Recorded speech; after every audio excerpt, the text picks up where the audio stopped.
talk about the 5 things that matter, 5 things that will matter, and a daily pack rip.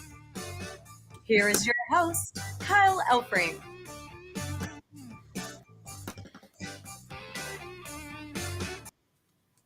Welcome in. It's good to have you with us on a Tuesday morning. Yes, indeed, this is the 5-pack. It is the place to be if you are looking for one thing and one thing only.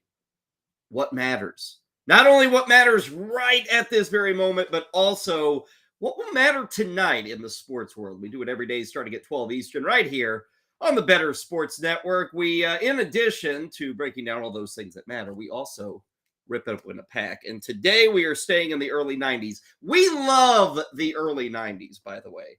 All things grunge here on the 5-pack.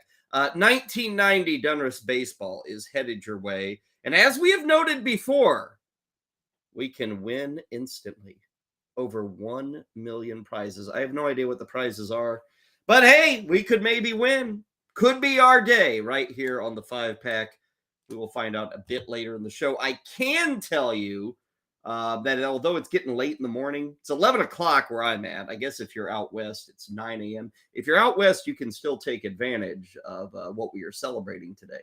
Actually, no matter where you are, you can still take advantage. Today, just to remind everybody, National Mimosa Day. So get on out there and get yourself a champagne flute, get some crappy champagne, and some pulpless orange juice, mix them together, and have a mimosa. I did not know this until this morning, but it's believed that the mimosa gets its name from a native flower in Australia that is yellow.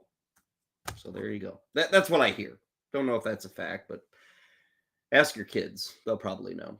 Good to have you with us. Great to have our producer, Heather Klein. Let us get rolling. Let us start with the 5 things that matter right at this moment. We've got 5 items to get you up to date on for this Tuesday. And we start in Baltimore, Maryland. Why are we starting in Baltimore, where we had some good baseball action taking place last night between the Angels and the Orioles? And I will say this. If you've ever been to Camden Yards, you might have been walking around from time to time, and you'll see a statue of Babe Ruth. And some of you may scratch your head and say, why is Babe Ruth here? Baltimore? He's a Yankee. He's a Red Sox. Why is Babe Ruth is there? Because Babe Ruth was born in Baltimore. Babe Ruth was actually born like 2 or 3 blocks away from Camden Yards. There's a whole museum you can check out there, the old row house that he was born in. Additionally, it is rumored, again, kind of like the origination of the mimosa name, it is rumored that Babe's father, and this will shock everybody who knows anything about Babe Ruth, that Babe Ruth's father ran a saloon in Baltimore. The saloon was on the first floor of the building. Supposedly, Babe and his fellow Ruthians lived on the second floor. So, shocker of shocker, Babe Ruth, who knew how to party just a bit, Babe Ruth grew up above a saloon, at least for a portion of his life. Now, here's where it gets interesting, because, hey, a lot of people do that, right? Everybody does that, grows up above a bar. That saloon was said to be located in current-day center field of Camden Yards. So, when you go to Baltimore, when you go to Camden Yards, there's a lot of Ruth history there. You got the statue, you got the birthplace, you got the center field yard where the saloon used to be, where the Ruths ran a bar. There's a lot of connections to Babe Ruth. I bring all of this up because last night in Baltimore at Camden Yards, we saw the modern-day Babe Ruth do it again. And Shohei with a drive, right center field. That ball is long gone, off the top of the fence, protecting Utah Street from a Shohei Ohtani rocket. It's a 3-run homer, and the Angels have the lead again. It is 7-4. You think about Shohei Ohtani. Hits that ball 114.6 miles per hour exit velocity, going 456 feet, and he's on the mound today. It's a 3-run home run. What a shot. Shohei. Incredible. Bally Sports with the highlight there. It is incredible. Like literally every single time Shohei Ohtani plays baseball, he's like involved in the 5-pack, right? I feel like he is. And he deserves to be. Here's the latest accolade. Last night, Shohei Ohtani became the first starting pitcher in the history of baseball since 1964, almost 60 years ago. First starting pitcher since 1964 to reach base 5 times in a game. 4 for 5, 3 runs, 3 ribbies. He was a double shy of the cycle. You might remember earlier in the year, he finished a home run shy of the cycle. So he's getting there. He's getting closer. And I assume that when he does get the cycle, he'll probably do it as a pitcher. And he'll be the first pitcher to like ever hit for the cycle. I would assume that's the case. Now, speaking of the pitching, he got the win last night. He's now 5-1. Angels take care of business against the Orioles. It is worth noting he has not been quite as dominant a pitcher. He's been really good. Like, he's got 71 strikeouts.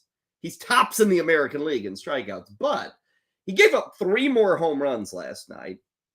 8 home runs allowed this year. All of last season, he only gave up 14. Here's the other thing. I was kind of looking at his baseball reference page today. And Shohei Ohtani has the most wild pitches in all of baseball this year. He has also hit the most batters in baseball this year. 8 wild pitches, 7 hit batters. Those are the worst marks in all of baseball. Kind of fascinating. ERA in his last 4 games is over 6. Now, I'm not trying to tell you, he's not as good as you No, he is. But both those numbers kind of caught me off guard, the wild pitches and the hit batters. If you're wondering about odds, because this is always a fun game to play with Shohei. And I will say, we're sitting here in middle of May, and people may wonder, well, what matters in baseball in June and July and August? I'll tell you one thing that really matters in baseball. It's like playing the odds games, especially with futures. Because you can every day place a bet on MVP, on Cy Young, on the winner of the AL Central, the AL, whatever you want on these futures bets. Right now, at this very moment, Cy Young Award, Shohei Ohtani is number 2 in the AL. We've got Garrett Cole at plus 380. We got Shohei Ohtani at plus 450. McClanahan out of Tampa, who still hasn't lost this year, he is plus 500. Now, on the other side, MVP in the American League, Shohei Ohtani is a heavy favorite right now. He is even money to win the AL MVP, plus 100. Up next is Mike Trout, who is plus 900. So that's a huge gap. Vlad Guerrero is the third choice at plus 1,200. So there is I shouldn't say there is not great money to be made in Shohei Ohtani as league MVP. There's still some good money to be made in Shohei Ohtani as Cy Young winner. And as we get deeper into the season, if he keeps this up, we will probably see odds emerge wherever you're at, DraftKings, FanDuel, MGM, all bases. We will see odds emerge where you can double dip. You can parlay Ohtani for AL MVP, AL Cy Young. It's possible. It's possible. Of course, there are other players in the American League that may stop Shohei Ohtani from reaching that point. Let's move to our second item on things that matter today. It's one of those other guys who could keep Shohei Ohtani from the American League MVP. After all, last season, he kept Shohei Ohtani from the AL MVP. Let's go to Toronto, Canada. Aaron Judge in the box. Yankees taking on the Blue Jays. And it was a Judgian night north of the border.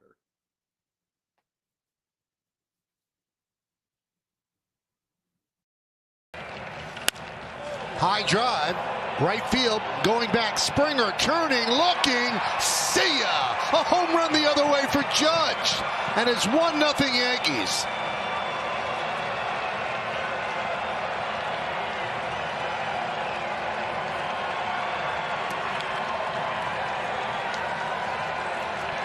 Well, that's the deep drive, center field, there it goes, see ya! A monster shot over the batter's eye. A solo home run for Judge, and the Yankees lead 7-0.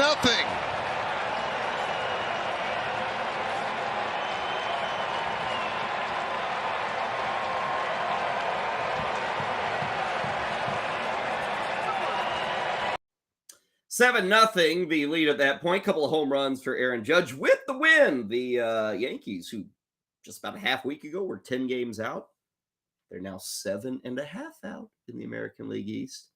They hold on for a 7-4 victory against the Blue Jays, but I will be honest with you. My brethren in the media, they just don't want to give the credit for the 2 home runs. No, there is something else going on with Aaron Judge. We've got to find something else, right? For instance, let's take you to the Blue Jays television coverage. This is SN Network out of Canada. They're kind of like the ESPN of Canada. Here they are. I think it's Dan Schulman, Buck Martinez, who spotted something a little bit out of the ordinary last night before that second home run by Aaron Judge. Take a look. And it's 2-2. All right, Buck. So you and I looked at each other at the same moment right when we saw this 3 pitches ago. Watch what he's looking at. Yeah. What is that? Where's he looking? Where is he looking? And he did it more than once. Yeah. It's really, really unusual. But you and I both looked at each other when we saw that. Like, did you see what I saw? Yeah. And did you see what I saw? I did. And let the discussion and controversy be. Was Aaron Judge looking to the dugout, his own dugout there in Toronto, to maybe get a relay of what pitch was headed? Is that why later in that bat he would hit a home run? Those eagle-eyed SN experts there in Canada. They must have good eyesight north of the border. Well, of course, after the game, Aaron Judge was asked about what the television crew showed. The Blue Jays broadcast appeared to catch you looking at, it was unclear where, but maybe at the first base coach or the catcher for location. Was there anything going on there as far as where you were looking during that time? For when? Right before you hit your second home run in the game. Was that the 8th inning? Yeah, it was kind of a lot of chirping from our dugout, which I really didn't like in the situation where it's a 6-0 game, and I know Booney got tossed. Like, I was trying to save Booney by calling timeout. Like, hey, hold up here. Like, let me work here. So I was kind of trying to see who was chirping in the dugout. So it's 6-0. Like, Booney got tossed. Let's go to work now. Decent excuse. Manager for the Blue Jays, John Schneider, was asked, hey, did you notice Judge? And he said, yeah, it's unusual. We're going to have to pay attention to that. Here's what I'll say. It was one moment in time. The excuse is not all that bad. The feigning of the ignorance there is a little interesting from Judge. I would beg SN Network of this. Give me some footage of other Yankee hitters doing the same thing. Do you think they would only do this for Aaron Judge? You know, surely they would do it for Oswald Peraza or DJ LeMahieu, Harrison Bader. Do we have those guys looking in the dark? I don't know. For now, this is a mountain out of a molehill to me. Okay, I don't think Aaron Judge is. And I will add. Let me say this. Let's say the pitcher is tipping his pitches. And let's say the dugout is relaying the pitch that's coming to Aaron Judge.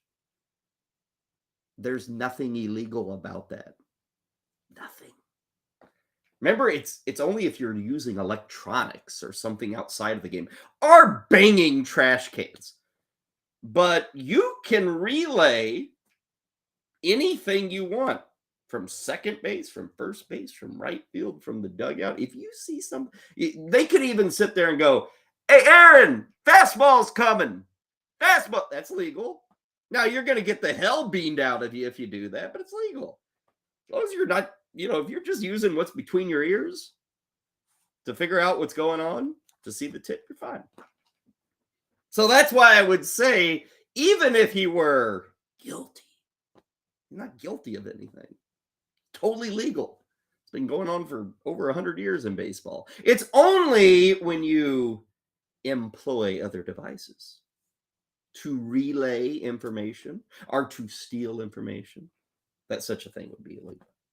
But if somebody's just saying, hey, every time this guy flares his glove open, he's throwing a curveball, that's totally legal. Totally legal. Anyway, Aaron Judge, by the way, is pretty hot. You know, we talked about him earlier on the 5-pack last couple of weeks. He got that injury. He wasn't really hitting, by the way. Since his return on May 9th, he has returned to form. 7 games for Aaron Judge, 8 hits, 4 homers, 10 ribbies, 9 runs scored. OPS is almost 1,300. So I had wondered aloud, 5 weeks of Aaron Judge not looking good. Numbers weren't there, and then the injury. Well, in the last week, he has looked very good. Much more Judge-in. By the way, his MVP odds are plus 1,400. Tonight, Yankees and Blue Jays again. It's Domingo Germán taking on Kevin Gausman. 7:07 for that first pitch. Let's move to our third item that matters today. Let's go to the NHL, where last night we had a Game 7 in Dallas, a Game 7 that went the home team's way. Alexiak an intercept.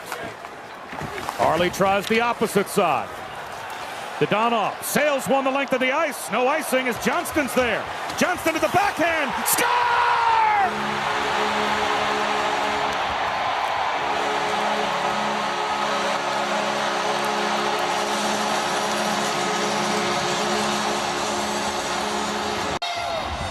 To the sidewall, back to the point, done towards the net, save Ottinger, it ends up in the corner, Ben has the puck, clears the zone, Game 7 is over.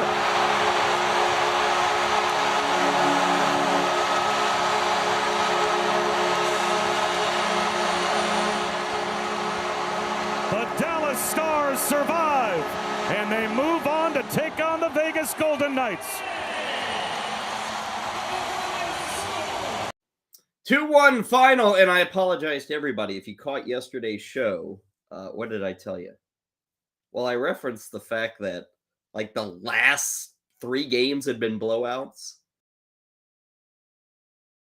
There hadn't been a 1-goal game since Game 1. Well, courtesy of ESPN, it was a 2-1 final. I also felt pretty good about the over last night. We didn't come close. Over for that game was 6. I did the math while I was watching the highlight. We only got to 3 on that over. So apologies, okay? I do want to say, we are going to have a Stanley Cup champ from the South, which is still weird to me. I mean, we're 30 years into this. I should be used to it. But we've got Dallas against Vegas. I don't know if those places have ever been considered oh, man, they know their hockey in Dallas and Vegas. And then we have Carolina and Florida. It's been, what are we up to, 30 seasons since we had a Canadian Stanley Cup champion? 30 seasons. These teams, let's see, the Knights have won it, right? Knights have won it. Carolina had, or no, the Knights didn't win it. They made it to the Stanley Cup final, have not won. Carolina's won. Florida's won. Dallas has won, right? The Brett Hull days. Yeah, so all these Southern teams are winning cups in Toronto, Edmonton, Winnipeg, Vancouver, Montreal, Ottawa. Where are you guys at? It's going south again. It's a new day in the NHL. Vegas and Dallas, early odds on the series. Vegas minus 140 and Dallas is plus 120. Game 1's going to be Friday night. Golden Knights do have home ice advantage. As for the Carolina-Florida series, that begins on Thursday. If you look at these 4 teams, here are the odds, courtesy of DraftKings, to win the Stanley Cup. Carolina plus 225, Vegas plus 260, Dallas plus 310, and Florida plus 330. That is very tight. I mean, you got 4 teams left alive, and they're all within, 105 on the money line, from plus 225 to 330. That's really tight. Absolutely no real favorite there. Honestly, I guess Carolina is the favorite, but not a strong favorite. Again, that series will start on Thursday, so a couple of days off from the excitement of the NHL postseason. Let us move to item number 4 of what matters today. Don't know if you saw this. This might anger some of you. Some of you will say, duh, that's where it's going. But did you catch the news that the NFL announced that coming up this year, wild card weekend, I think it's, what's the date here? January 13th. January 13th. We don't know who's playing in that wild card game, but we do know that the NFL will team up with Peacock. That is the streaming arm of NBC.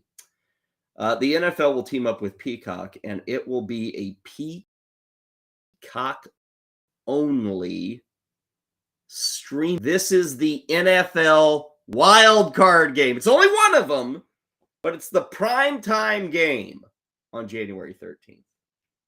It's the end times. This has been the line that we just all kind of wondered, when will it be crossed? When will baseball put a playoff game on a streaming-only service? When will the NFL dare put a playoff game? Well, now it's happened. According to the Wall Street Journal, would you like to know how much the NFL is getting to take this game away from free television and to put it on Peacock, which is a subscriber-based system? $110 million. One game. This is not a multi-year agreement. This is one game. According to the Wall Street Journal, $110 million. Now, is this going to get anybody to... Yeah, this will get people to subscribe to Peacock. I will note, let's say that playoff game is, the Chargers against the Bengals. If that's the case, the home markets will actually get the game on their local NBC affiliate, but everybody else will have to go to Peacock. Right now, Peacock has 22 million subscribers. Is that good? Is that bad? In one aspect, you're like, holy cow, wow, 22 million subscribers. That's impressive. But I'll tell you this, even with 22 million subscribers, would you like to guess how much money Peacock lost last year? Just take a wild guess, It's Comcast, NBC. 22 million subscribers, 22 million people in effect paying for the service. They lost $700 million last year. Now, I'm no brilliant financial mind, but you can't keep losing $700 million, can you? Wow. Now they're going to pay $110 million for one playoff game. We'll see. I'll be honest with you. Let me be totally honest with you. I ain't subscribing. Not for one playoff game. No way. Not interested. And I would consider myself a football fan. I'm talking about football in the middle of May. But I will be, in my world, the Prime stuff we get for free because you sign up for that with your delivery. It comes for free. You're a Prime member. Okay. I don't ever watch Prime. Netflix we get. I watch it occasionally. I don't do Peacock. I don't do Paramount. Don't do HBO Max. Like I'm an old fogey, admittedly. I don't stream, but I wonder if this will this change the fortunes of Peacock? I don't know. Maybe. I guess Amazon Prime proved that you could throw Thursday Night Football on a streaming-only service. And don't know if they made a lot of money. In fact, I know they lost a ton of money. But it's kind of crazy. It's happening. And, hey, if it's happening now, it's only going to happen more. Even if this thing, wow, we spent $110 million and, we made $40 million. Wow, it's a loss. But we got an extra 5 million subscribers. I don't know. I don't know how these companies gauge the success of such a decision. But I do know this. The NFL will say this is a rousing success. We just made $110 million on one playoff game. Sign us up for another playoff game. In fact, let's increase the playoffs. Let's allow 20 teams to make the postseason, and let's sell all these extra games to Paramount Plus. It's coming. It's coming. There's money to be made. Speaking of money, let's go to the fifth item that matters. This one also deals with the NFL. This one also deals with money, although it's not the NFL taking money. It's not a broadcaster taking money. It's a player who cares about money. Check this out. Here's the announcement. Here's the Twitter post yesterday, courtesy of the NFL on CBS. Guess who's coming to an NFL pregame show near you this year? That would be Matt Ryan, who the last time you saw Matt Ryan, he looked horrible. He looks better here. He cleaned up well. This looks like a guy I'd listen to talk about the NFL, right? I wouldn't let him be my quarterback, but this guy can talk to me about the NFL. I don't care what Matt Ryan is making as an analyst. This has nothing to do with that. In fact, I don't even know. But I wanted to bring this up because we so often talk about teams sticking it to the players and, kind of the future, what is your career like after what's your post-playing career look like, all that stuff. I will point this out. This matters because Matt Ryan is doing a hell of a good job of sticking it to the NFL, specifically sticking it to the owners. The owners and GMs and all these teams have so many ways of cutting guys and not having to pay guys. And, your contract was for $110 million. And by the time it's over, you made 60, the whole guaranteed money thing. Matt Ryan, who he was released by the Colts, I'm going to say 2 months ago. And he's old and he looked washed up. He looked terrible last year. Doesn't have a new employer, but the Colts released him. They saved about $6 million in cap space. It's all very confusing, but he was due like $18 million. So they saved a lot of money. But Matt Ryan still gets $12 million. That's a part of his contract. As long as, and here's the kicker. Matt Ryan gets his $12 million as long as he is not retired and is assumed to be seeking NFL employment. Now, you might say to yourself, wait a second, he's going to be an analyst for CBS. It is noteworthy that in the posting by Matt Ryan to announce his arrival at CBS, he did not say he's retired. Because if he'd said he's retired, you forfeit the money. So he keeps the $12 million. Now, I guess the Colts could, it's funny. I want to say the Colts could cry or it is $12 million. Even a business cares about $12 million. Even Peacock would care about $12 million. But Matt Ryan, as it's currently assumed, he's not retired and he is an analyst. He's providing insight for CBS. I guess he is still a current NFL player or he's currently seeking employment, to which I will say, I am also currently seeking employment in the NFL. Can I have some money? Maybe just a few bucks from Matt Ryan. But I guess he gets to keep his money. So he'll make a few bucks from CBS. I don't know. Maybe he's doing it for free because he says, I'm already making $12 million. I can begin my broadcast. I don't know. But full credit to Matt Ryan, his agents, and everybody around him. You're making the money while you're not risking your health. Brilliant plan. Absolutely brilliant. Those are the 5 things that matter today, at least as far as I see it. What about you? Give us a tweet. Give us a thought. What are you thinking about on this Tuesday Sports Day? We'd love to hear from you here on the 5-Pack. When we return, 5 things that will matter for later today. First, though, let's go to Mark, who's got some thoughts, further thoughts, I should add, on Aaron Judge and what some are calling Judge Gate.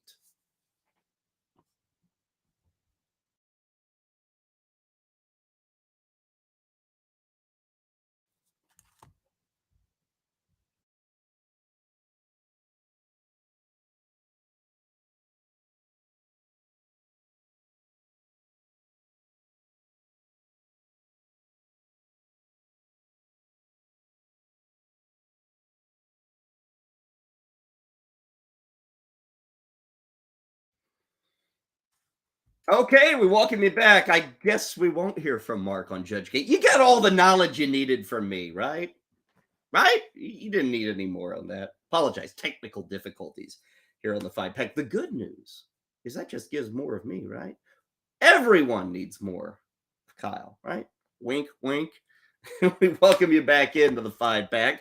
Coming up in about 10 to 15 minutes, we will be ripping open this 1990 Donruss Baseball pack. What do we got here? 16 picture cards. These are picture cards. That's what they are. So we'll get to those coming up a bit later in the show. For the time being, let us hit with 5 things that will matter for this Tuesday. We give you the 5 things that matter right now. Now let's look into the future. Let us gaze into our crystal ball. And it's very easy to find the top item today.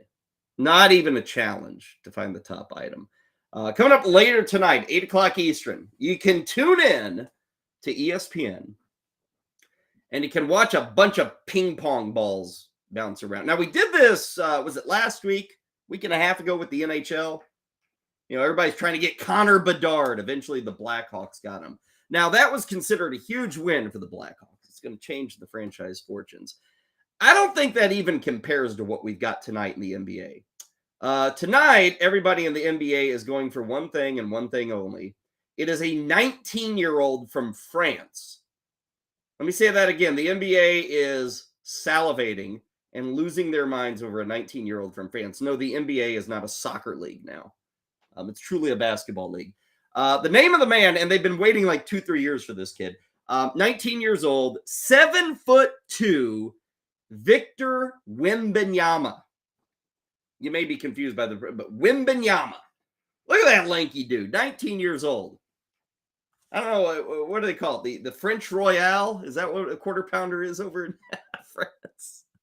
Or the Royale with cheese. That's the line from Pulp Fiction. The Royale with cheese. Can somebody get Victor Wembanyama a Royale with cheese? We got to get some weight on this kid. NBA teams don't care about the weight. What they care about is everybody says, hey, this is a 7'2" version of LeBron James. That's what people think, 7'2". Now, I look at this and I say, okay, we need to get somebody who can pack some weight on. You know, NBA people look at it and say, wow, this guy's going to be a stud. So tonight's the lottery. Now, I think we have the odds for tonight. If we can flash those up. The way the draft lottery works is, you know, if you're the worst team, you got good odds. Now, you don't have the best odds. It's actually the 3 worst teams in the NBA all have the same odds for getting Victor Wembanyama. Now, who are those 3 teams? Houston, Detroit, and San Antonio. Now, San Antonio's had some good luck with the lottery. You might recall David Robinson in the early 90s. You might recall, 97, Tim Duncan? San Antonio won both those lotteries, and they parlayed it into about 15 years of awesome basketball. So they've got Lady Luck on their side. So those are your top 3 teams, but there are legitimately, 10, 11, 12 teams that could win the Wembanyama lottery. And he is seen as a game changer. I mentioned the Duncan and Robinson years. This is kind of reminiscent of LeBron in 2003. You know, who would get, everybody knew he's the number one guy. Cleveland, wonder of wonders. LeBron, an Ohio kid in Cleveland, wins the number 1 pick. Shaquille O'Neal in 93. That's when Orlando won it. You can go back to, was it Pat Ewing in 85? I would say the last time, like the LeBron was huge in 2003. I would argue in 2019 when New Orleans got Zion Williamson, like everybody knew Zion is the number 1 guy. He's your game changer. He's what matters. Who gets him will have the future at their feet. Well, New Orleans got Zion, but as we know, all they've had is a bunch of injuries. It's kind of been the Sam Bowie route, the Greg Oden route that has happened to the New Orleans Pelicans. So tonight's a biggie, and I always wonder this. Like, this is how I think. And this is going to sound crazy to NBA fans or to NBA draft nicks. But if you get the number 1 pick, now, if you're San Antonio, you've honestly been gunning for this for like 2 years. So you're keeping the pick. Houston and Detroit, these franchises have been junk for like 3-4 years now. They're aiming for Wembanyama. So if they get the number 1 pick, they're keeping it. Okay, signed, sealed, and delivered. In fact, I would say 90% of the teams that may get Wembanyama, it's a no doubt, he's our guy. They're ecstatic. They're building. And you see the teams there, like Charlotte, Portland, Indiana, Utah, like all these, Dallas especially. But Maybe there's a team like a Toronto.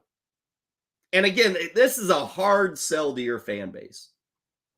But if you get the number 1 pick, you could literally trade it for whatever the hell you want. Like, you could. And to anybody. Now, I'm not saying anyone will do that. In fact, I think the chances are like 2%. But I wonder what kind of offers you could get for Wembanyama. Because, like, let's say Charlotte gets it. They got a 12.5% chance of getting it. I think they'll take him. But if Dallas says, hey, man, you want everybody on our team not named Luka?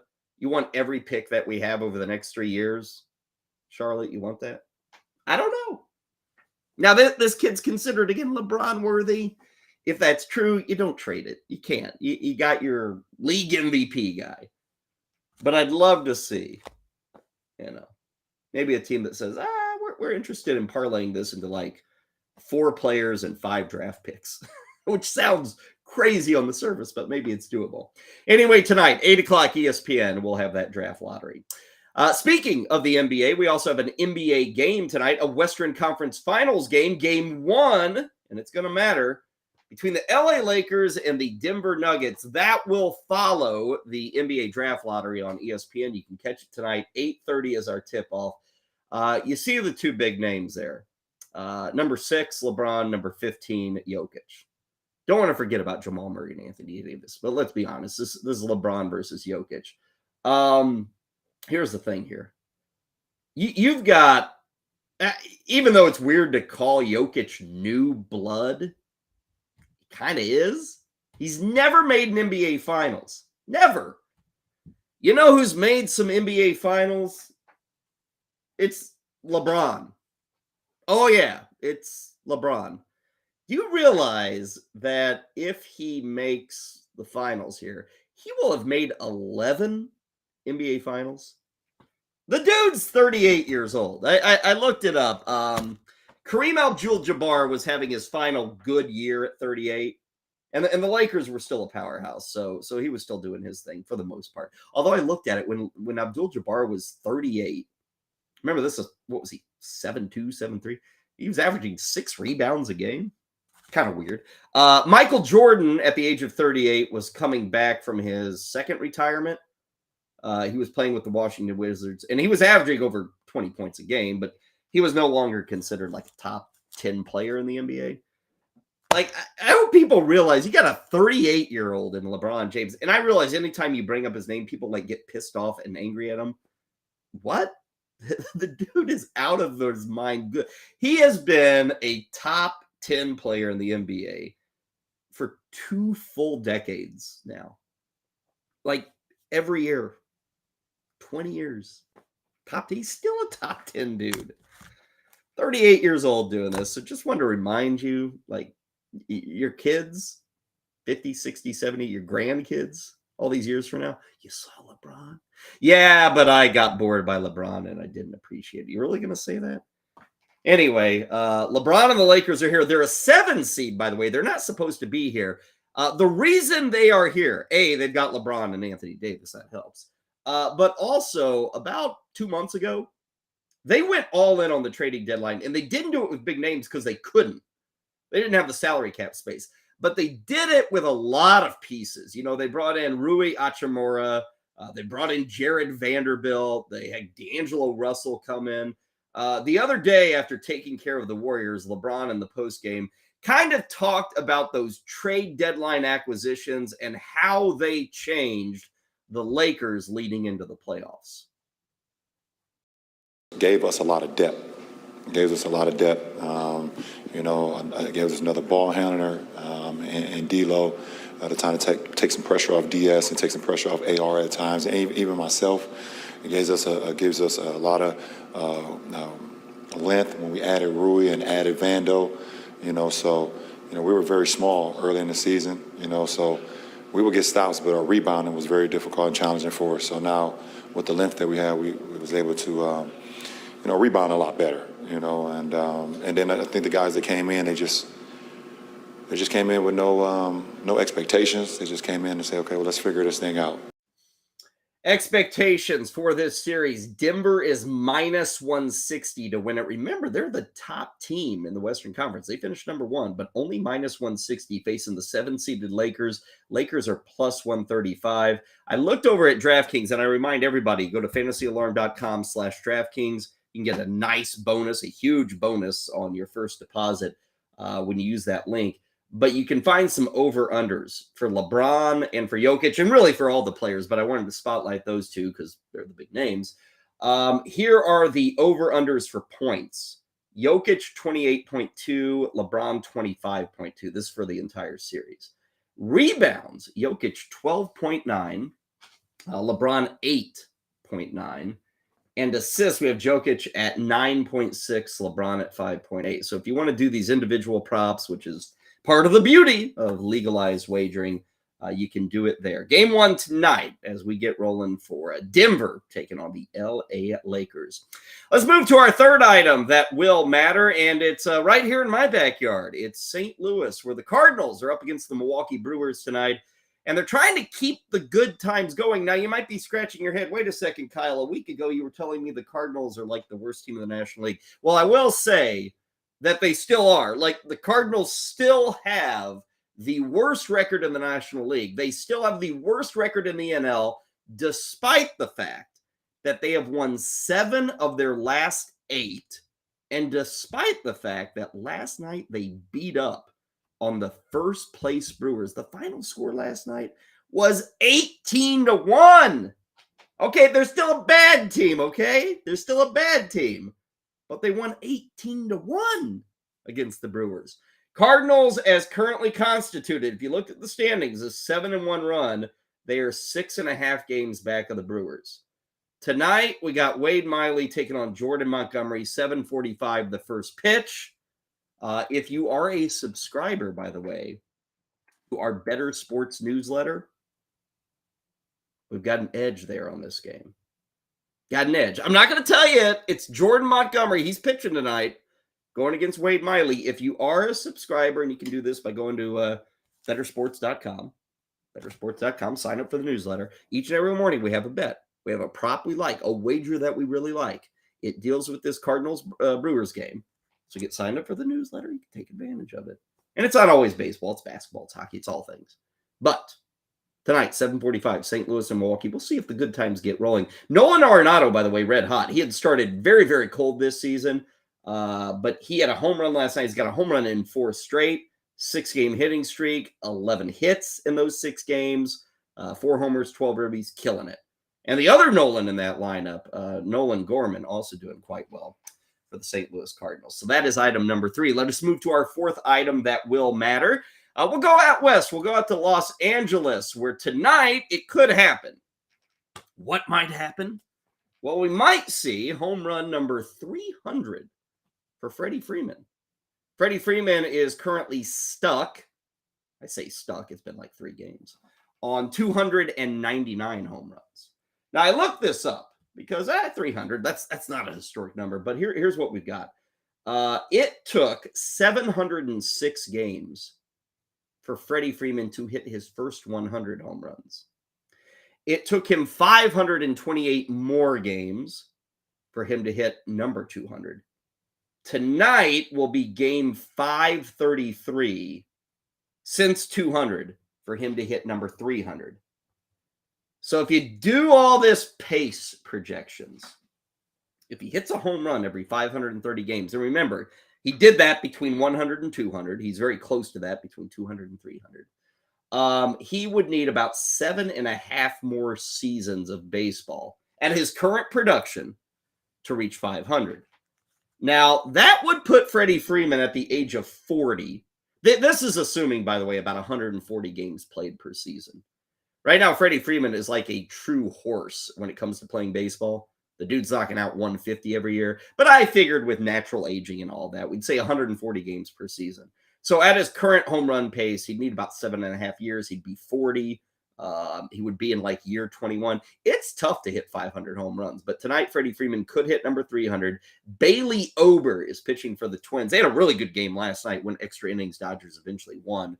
But it's going to be Bailey Ober pitching against Clayton Kershaw tonight. We'll see if Freeman can get that 300th home run 10-10 for the first pitch there. Finally, our fifth and final thing that matters today. Jim Fassel. You know who Jim Fassel is?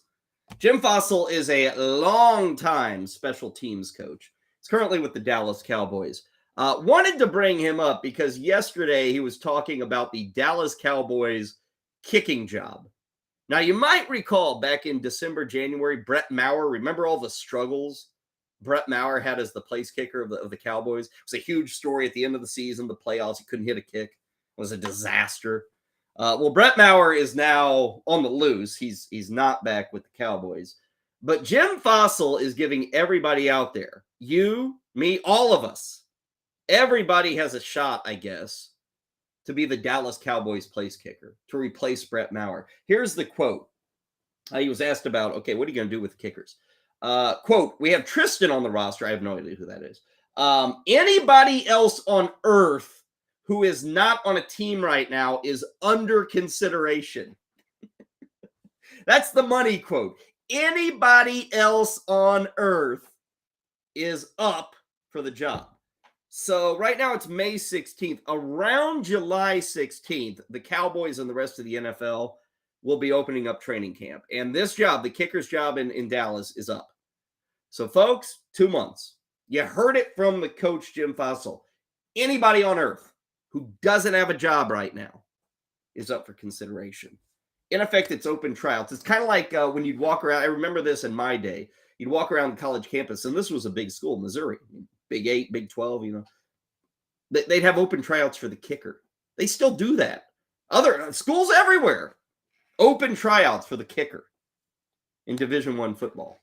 Pac-12, Big 12, SEC, ACC, Big East, open tryouts. Well, now it's coming to the NFL.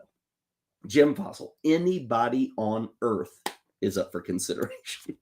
So, if you're looking for some money, some coin, maybe not Matt Ryan money, but you're looking for some money, get those shoes on, work out the leg, and get rolling. You may become the place kicker of America's team.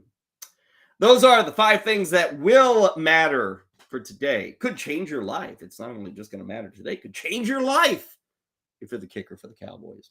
When we return, what are we doing? We're opening up a pack. 1990 Donruss Baseball. That's next on the Better Sports Network.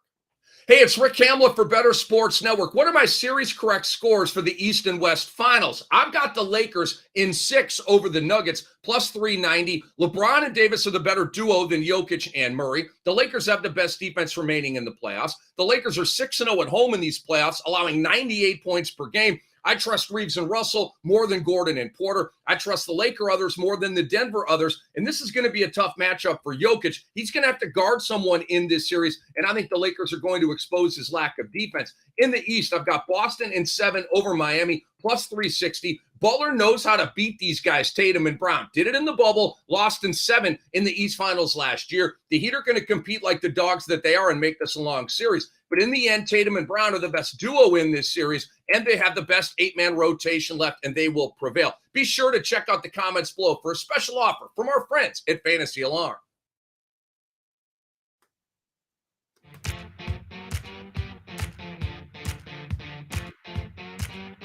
Time now for the Daily Pack Rip on the 5-Pack with Kyle Elfrink. And today we are staying in the legendary year of 1990. Don't ask me why that's legendary. I just decided to call it. It must be legendary. Yesterday we did 1990 Fleer baseball. Today, 1990 Donruss. And as I noted yesterday with Fleer, same thing for Donruss. You can literally fall out of bed and land on like 5 packs of these. Doesn't matter where you live either. They're everywhere. So let's get opening, shall we? Let's get trying to remove the wax pack. I think this happened last 2 weeks ago when we did this set. The wax just stuck. This isn't as bad, but it's waxy. Woo! Can make candles out of this puppy. Okay, let's get to our Donruss cards. These are okay looking cards. A lot of red. I mean, just God, same thing as yesterday. Checklist. What is it? I feel like all these packs were already ripped open and people said, just put a checklist in there. Okay, I'm on to you people. checklist. One of our now. Oh, wait a second. Let me get that pack back here. What's this say? Okay. I realize it's 33 years later, but this is false advertising, right? Because here's what it says. Remember, I showed you this earlier. See that 16? What's that word? Picture, right? That's picture, right? That's what it says. Picture. Where's the picture on here? Huh? This is one of my 16 cards. I don't see a picture. Come on, Donruss. No picture. Am I missing something? See a lot of names. See a lot of letters. I even see red. No picture. That is false advertising. Right? Huh.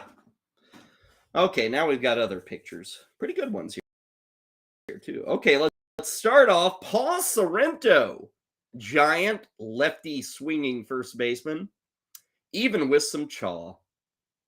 If they produced this card in 2023 and a guy was standing in the batter's cage with that much tobacco hanging in his mouth, they'd edit it out. Not in 1990. They're like, dude, Paul Sorrento's a stud. Kids, get yourself some Red Man.